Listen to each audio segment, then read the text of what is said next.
Continuando con el debate de la semana pasada, donde estábamos analizando la reforma tributaria del presidente Correa que se aprobó por la Asamblea Constituyente, continuamos con los economistas Fabián Soriano, con el economista Jorge Ayala representando el SRI y al economista Francisco Rumbea, un analista económico que también tiene su propia opinión con respecto a las repercusiones que va a tener esta reforma tributaria. Esta semana vamos a iniciar hablando acerca de esta eliminación de la donación del 25% del impuesto a la renta y algunos recursos que iban canalizando directamente a los municipios.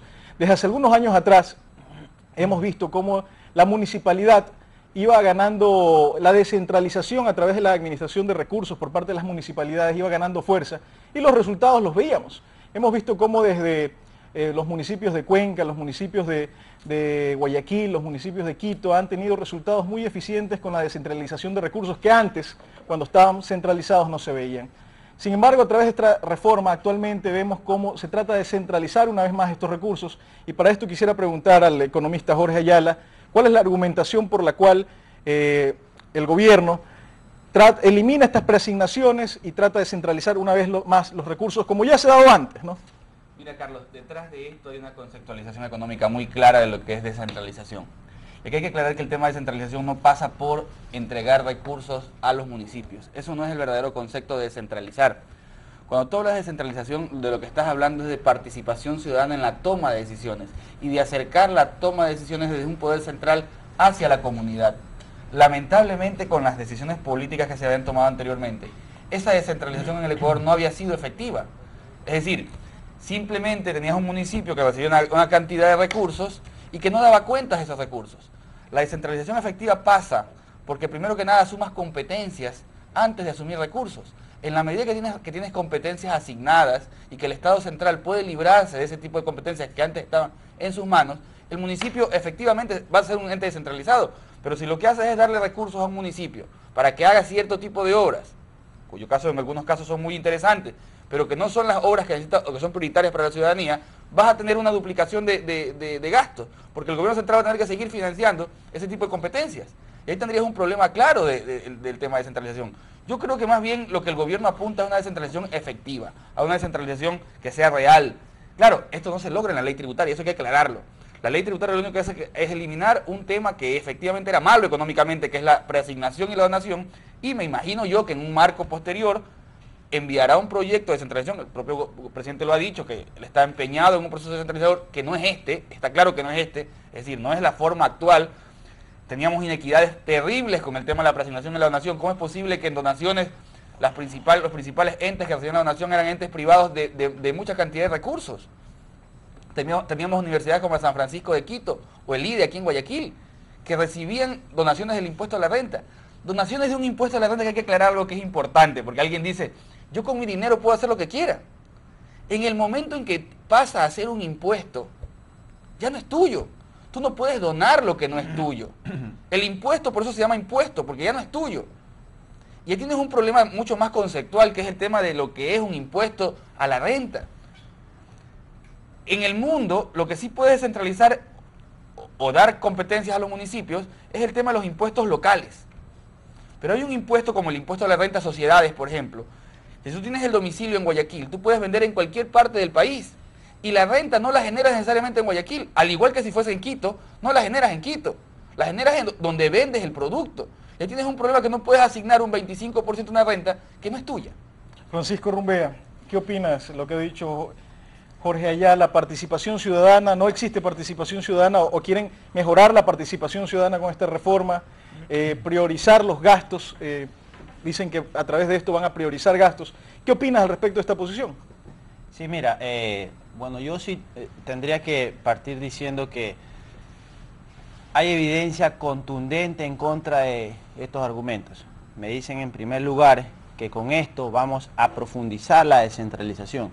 Y si cualquier cosa, antes de la ley del 15%, nos guste o no, la capacidad efectiva de los municipios de hacer obra por su ciudadanía era muy cercana a cero para municipios pequeños y muy cercana a bastante poca para municipios grandes como Guayaquil y Quito, con lo cual a mí me cuesta creer que decir que la situación anterior al 15% era mejor que la situación actual, simplemente por la evidencia que la ciudadanía conoce del caso de Guayaquil, del caso de Cuenca, del caso de Quito que tú has mencionado, solo para hablar de ciudades grandes. Así que por ese lado no creo que haya un respaldo práctico para ese tipo de argumentos. En segundo lugar, el argumento de ir concediendo competencias puede ser verdadero para ciertos municipios, pero en este caso yo puedo dar contraejemplos. Por ejemplo, no sé si se nos olvida a nosotros que el municipio de Guayaquil ha solicitado incluso competencias como la de la seguridad social, que le han sido negadas. Entonces, por ejemplo, yo te puedo ir relatando caso por caso situaciones en donde municipios como el de Guayaquil y otros han ido solicitando competencias progresivamente, y ahí está el caso patente de Guayaquil, que ha ido avanzando y en muchos casos se le ha negado, como el tema de seguridad social, con lo cual la evidencia respecto a esa situación es, yo diría, bastante nula o escasa. Y digamos, desde el punto de vista conceptual, el tema de descentralización, estoy de acuerdo que consiste en un proceso de entender, por un lado, si es que yo tengo que tomar decisiones desde el gobierno central para beneficiar a todos, para tener una ventaja de hacerlo desde el centro, tendría que tener alguna idea económica de por qué es mejor hacerlo desde la capital y no hacerlo desde la ciudad. Si es que hay ese argumento, bueno, explíquenmelo, pero en la mayoría de las cuestiones de políticas públicas, estar más cerca de la necesidad es mucho mejor. Y en segundo lugar, desde un punto de vista político, lo que no le gusta a los políticos es tener que depender de la gente. Entonces, la profundización de la descentralización, hablemoslo claro, no está por el lado financiero, más bien está por el lado político, en el distritalizar las elecciones. En ese momento vamos a ver la verdadera descentralización, cuando rindan cuentas a los electores del cantón, cuando rindan cuentas a los electores del distrito. En ese momento se da la descentralización política, y pretender descentralizar, decir que vamos a profundizar la descentralización al darle discrecionalidad a la asignación de rentas, es, por decirlo menos, bastante confuso, digamos. Fabián, sobre todo cuando hablamos de estos temas, me preocupa escuchar de que se va a priorizar gastos cuando la lógica nos dice, más allá, o sea, la lógica nos dice que es mucho mejor tener y pedir cuentas a un municipio que pedir cuentas a un gobierno central.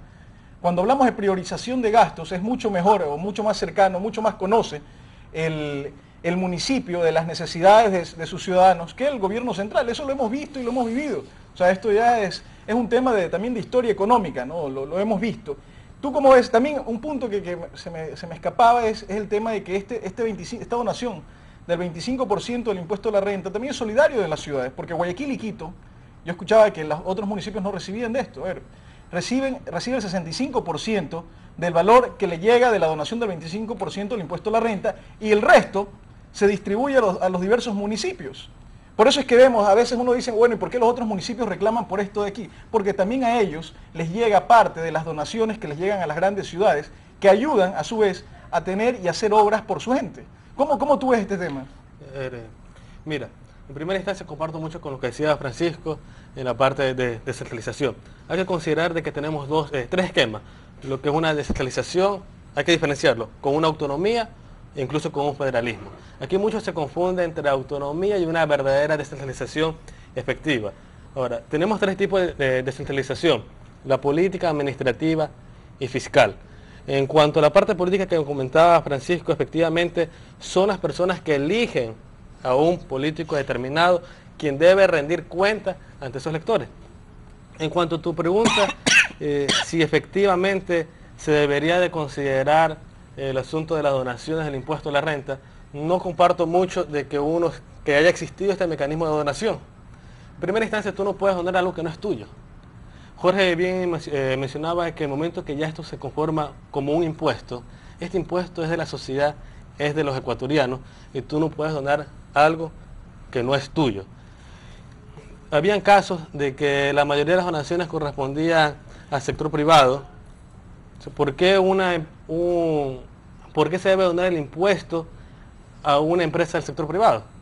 O sea, no es viable, y realmente era en el único país del mundo que existía este esquema de donación. Hay que considerar de que en el caso de los impuestos, ¿dónde se generaron esos impuestos?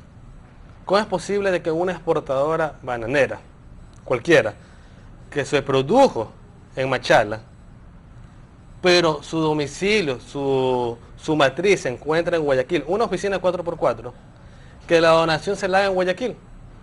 ¿Dónde se produjo toda la producción? Dentro de Machala. ¿Por qué ese impuesto no se tuvo que haber quedado en Machala? Entonces ahí vienen diferentes criterios que a quién le corresponde ese impuesto. Ya sea donde se produjo o ya sea donde se vendió. O sea, ¿quién lo compró? Fabián, cuando terminaste el argumento de decir, oye, esta plata no es tuya, no puedes donarla, yo creo que hay un contrasentido o hay una contradicción cuando hablamos acerca de priorización del gasto. O sea, cuando tú vienes y donas tu impuesto a la renta, una parte de tu impuesto a la renta, tú eres el dueño de eso, o sea, tú lo has generado como persona, o sea, como individuo natural, tú lo has generado. Carlos Molina generó tal porcentaje de impuesto a la renta. Yo, al donarlo, estoy dando un voto a favor con respecto a una obra, por tanto, yo estoy votando sobre una priorización de gasto. Es decir, este mecanismo ayuda a la priorización del gasto. Entonces, decir que este impuesto de donación del 25% evita esto de la priorización, es un contrasentido, ¿me explico? Sí.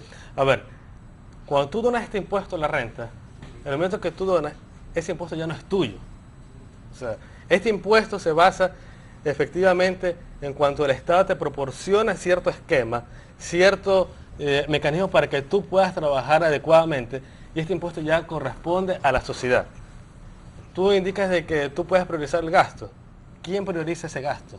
¿Ese gasto lo prioriza cada persona que quiera donar o ese gasto se va a priorizar de manera nacional de acuerdo a las necesidades nacionales?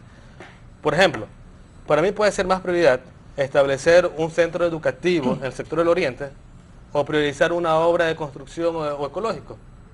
Entonces, ¿quién va a priorizar eso allí? Hay que recordar de que en la ley de reforma en la ley de equidad tributaria para el Ecuador se eliminó las donaciones, pero eso se ve sustituido en que los gobiernos seccionales van a recibir un equivalente a lo que se está recibiendo por los proyectos que ya tenían anteriormente. Fabián, eso ya existía, Fabián. O sea, a ver, si nos acordamos, eso ya existía de los años anteriores y lo que generó eso, y tú te acuerdas muy bien, se generó eso que los municipios tenían que ir al ministro de Economía a solicitar y pedir parte del presupuesto. Ya se va haciendo la priorización de los gastos. Ya existe un control que se le va a hacer a los gobiernos seccionales mediante partida presupuestaria. Claro. Mira, yo quisiera intervenir también ahí, yo tengo un par de ideas. Yo diría 3 ideas concretas respecto a eso. Primero, para aclarar el tema de la donación.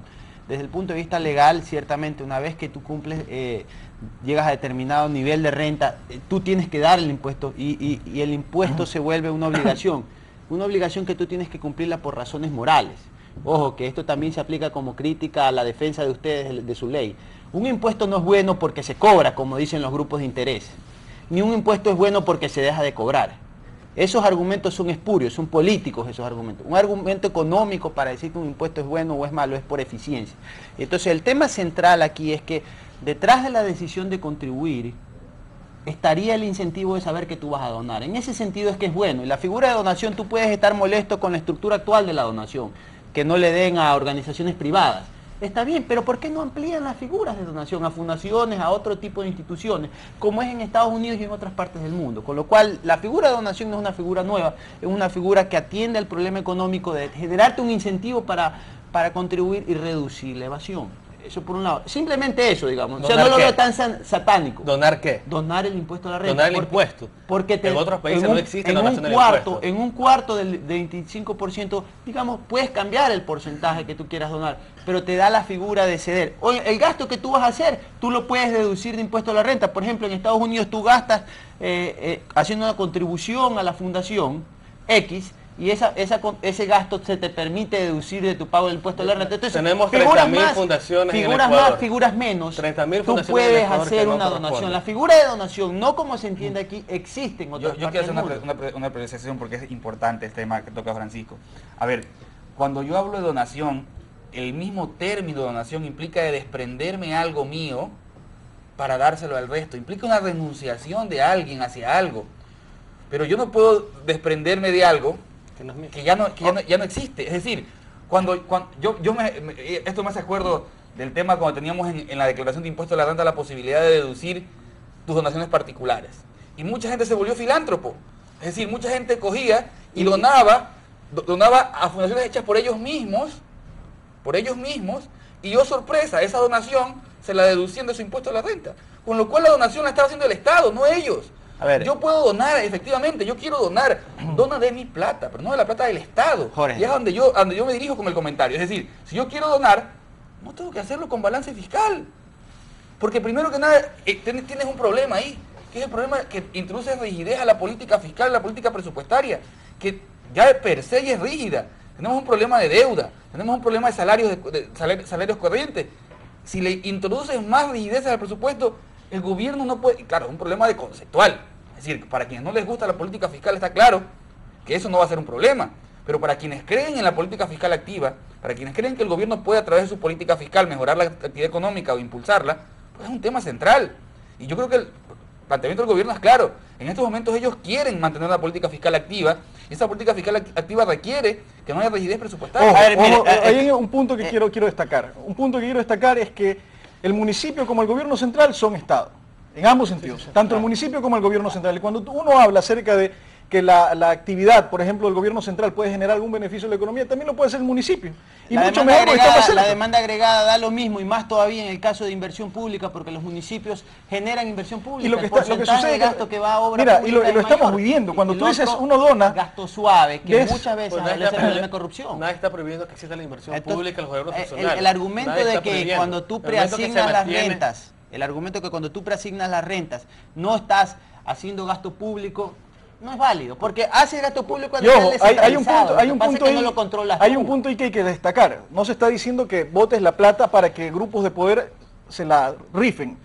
En este sentido, gran parte de lo que lo decía Fabián, hay miles de fundaciones, perfecto. Audita esas fundaciones, Claro. sanciona esas fundaciones, Pero, o sea, controla esas mira, fundaciones. ya, pero tú si tiene puedes- fundaciones como la de, por ejemplo, el Registro Civil de Guayaquil, que ha brindado un servicio, nadie puede negar el servicio que brinda el Registro Civil de Guayaquil.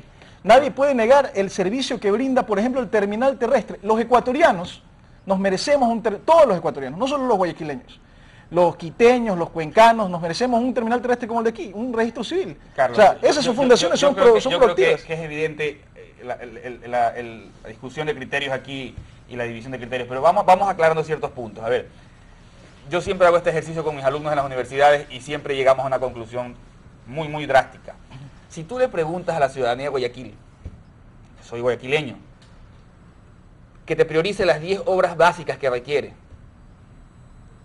en la ciudad, cualquier ciudadano de cualquier condición social que sea, te pone en 11º lugar registro civil, en 12º lugar malecón, en 13º lugar puentes y avenidas, y te pone en primer lugar agua potable, alcantarillado, educación, hospitales, salud, seguridad, competencias en las cuales el municipio no ha querido asumirlas. Porque sí es cierto, hemos asumido competencias Seguridad para... social quiso Jorge, asumir. vamos perdón, a discutir el ¿sabes tema de qué? seguridad social Ese porque tema, seguridad ese social- tema lo conozco en el sentido de las aguas. No le corresponde al municipio, y el municipio ha hecho. Ojo. No le y corresponde, mira, ¿por y qué, ese argumento, Carlos? no le corresponde, no se lo han querido dar, pero lo ha hecho. Pero mira un punto ¿No se lo han querido importante. dar? Mira un punto importante en tu argumento. En tu argumento se cae solo, en el sentido de que tú me estás diciendo que a través de la centralización de los recursos, Yo no he dicho la centralización. priorización No está va a ser mucho mejor No, desde no, no, el claro, gobierno no central. me malentiendas, no me malentiendas. El gobierno Bajo seccional ningún lo va a hacer con- mucho mejor. Bajo ningún concepto yo soy un defensor del centralismo, todo lo contrario. Soy un práctico defensor de la descentralización. Pero una descentralización que todos somos economistas aquí.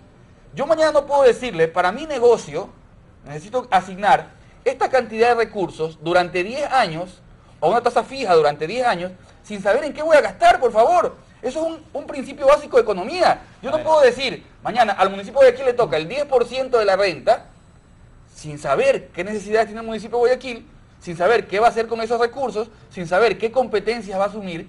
Eso no es una descentralización organizada. Mañana Guayaquil captura el 50% del impuesto a la renta y las obras que hace son las obras que el municipio quiere, Sin ninguna priorización. Ahora, sin ningún a tipo ver, de asumido. yo creo que el argumento ya se ha dado, yo creo que ya se ha transmitido la idea. Gracias a Dios yo saqué esta cédula.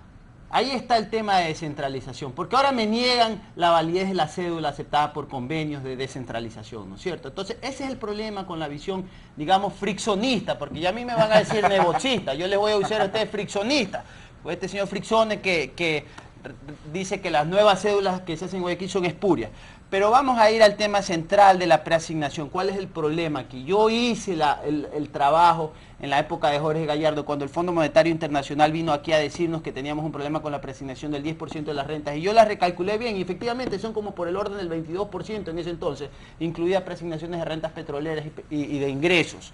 El asunto es que es un segundo mejor, no es que sea ideal, no es que sea ideal, es que es una segunda alternativa que, dada la canibalización política en la que vivimos, el presupuesto no es un instrumento adecuado para asignar recursos en el mediano y largo plazo en este país, desgraciadamente. Mientras no resolvamos ese problema de fondo primero, ¿qué es lo que estamos haciendo? Y yo te voy a apostar aquí, así como te puedo apostar que no vas a generar inversión con tu reforma tributaria, te puedo apostar un segundo ceviche a que cuando tú me dices a mí que cuando le das discrecionalidad al gobierno para repartir la renta, el próximo año, cuando tengan esa discrecionalidad, las rentas no se van a repartir conforme se repartieron el presupuesto el año anterior, porque va a salir la excusa de siempre, una emergencia, un problema de aquí, un problema allá, y ¿a qué regresamos? Algo que ustedes todavía no conozcan, pero a mí me lo contaba Jorge Gallardo porque él tuvo la suerte de ser ministro antes y después de esa ley, y decía, aquí me venían a llorar los alcaldes y se arrodillaban, cuando yo llegué se arrodillaban, iban subiendo las escaleras de rodillas, para que le dieran renta a los municipios cuando yo recién llegué y empecé a repartir las rentas. Es decir, es una cuestión política absolutamente. Ustedes podrán creer que no lo es, pero esa es la situación. Es como decir, yo voy a empezar a hacer una dieta, pero ¿sabe qué, mijita? Cómpreme caramelo, canguil, chicle, chupete nomás, que yo voy a seguir mi dieta. ¿Y por qué tengo esa tentación ahí? ¿Por qué tengo cola, caramelo, chicle, chupete en la refrigeradora si yo digo que voy a hacer dieta? Si digo que voy a cumplir con la preasignación, que voy a entregar el gasto, entonces tengo que mantenerlo. La única razón razonable por la cual yo debo eliminar una preasignación es porque yo ya no le quiero dar un gasto a esa institución o persona. En ese momento te acepto. Cuando tú ya quieres eliminar el gasto, por ejemplo, a la fundación tal, elimina la preasignación y date la entera discrecionalidad de hacerlo. Pero si tú dices, igual te voy a dar, luego, ¿por qué razón no pones un mecanismo que defina eso, de suerte que no le des poder a una institución intermedia? Ese argumento es central. Yo creo que Francisco ha tocado el tema como tiene que ser. A ver, nadie discute la posibilidad de centralizar y que los municipios manejen sus propios recursos. Estamos totalmente de acuerdo en que no hay que ir a mendigar al gobierno central la cantidad de recursos que requieres para tus obras. Lo que podemos discutir aquí abiertamente es el tema del mecanismo. Y yo creo que Francisco ha tocado el tema de la forma como queríamos tocarlo. Establezcamos parámetros claros, para que esa asignación vaya en función de ciertas variables que permitan al gobierno ya no de tener que mañana los problemas de los cantones de Santa Elena, de Guayaquil, de Cuenca, se los endosan al gobierno central, porque nadie sabe quién tiene la competencia de tal o cual servicio. Lo que decimos es que la descentralización es acercar al ciudadano a la toma de decisiones. Si yo le pregunto a un ciudadano, ¿quién es el responsable actualmente en Guayaquil de otorgar alcantarillado? ¿Quién es el responsable de la energía eléctrica? Aquí, como votante, ¿a quién tengo que castigar cuando ese servicio es malo? No lo sé. Bueno, como ciudadano no lo sé. Claro, Jorge, el tema ahí es que es como te decía en el ejemplo anterior. ¿Sabes qué, mijita? Después hablamos del tema de qué voy a comer, pero primero cómprame carbohidratos, chicle, chupete, caramelo, y después veremos qué como. ¿Sí me explico? Primero te quito la renta y después veremos cómo reparto. Me explico, el argumento aquí es que el timing le falló, porque primero se bajaron las rentas y después están diciendo vamos a ver cómo reasignamos los recursos, cómo los repartimos. Ese solo punto Señores, es el que no me gusta. Realmente este es un tema que no se agota porque realmente afecta en muchas aristas a la economía del país. Lastimosamente el tiempo se ha acabado, esto no se agota, como les digo, puede dar para varios programas. Hemos destinado este programa solo para hablar del tema de descentralización y hemos visto cómo nos ha quedado corto.